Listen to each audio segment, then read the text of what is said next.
Welcome to Chapter 11, Dual Nature of Radiation and Matter. This chapter marks one of the greatest revolutions in the history of physics. Until the end of the 19th century, scientists were convinced that light behaved purely as a wave. Maxwell's equations and Hertz's experiments had provided strong evidence that light was an electromagnetic wave. It seemed that the nature of light had finally been understood. However, around the same time, scientists began performing experiments on electric discharge through gases kept at very low pressure. These investigations led to several remarkable discoveries that completely changed our understanding of matter. In 1895, Wilhelm Röntgen discovered X-rays.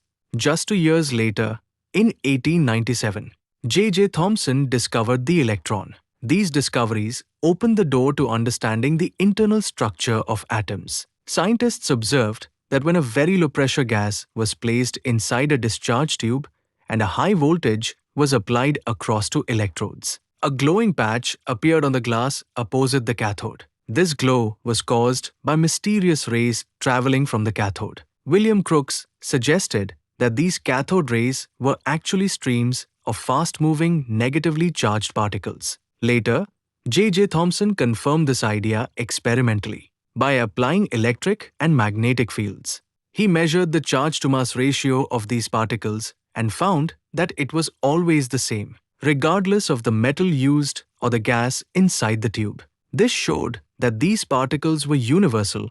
They were present in all matter. Around the same period, scientists also noticed something interesting. Certain metals emitted the same negatively charged particles when exposed to ultraviolet light, while others emitted them simply when heated. Since the charge-to-mass ratio was identical in every case, J.J. Thomson concluded that all these particles were the same and named them electrons.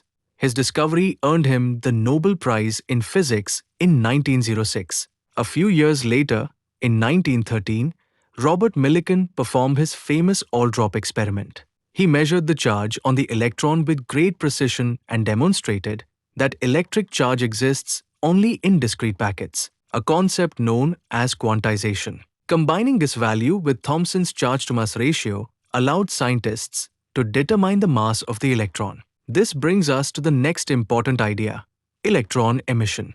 Metals contain many free electrons that are responsible for electrical conduction. But these electrons cannot normally escape from the surface because they are attracted back by the positively charged metal ions. To remove an electron from the surface, a minimum amount of energy must be supplied. This minimum energy is called the work function of the metal, usually denoted by Phi0. It is measured in electron volts, or eV.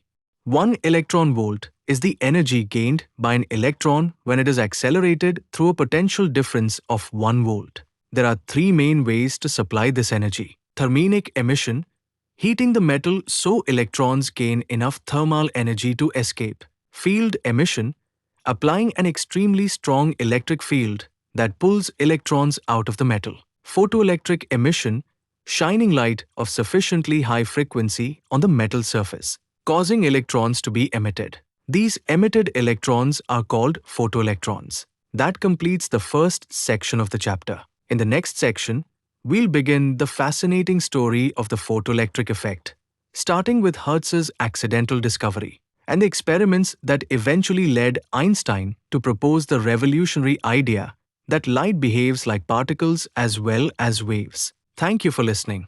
Please like, share, and subscribe to your favorite channel, Fisique.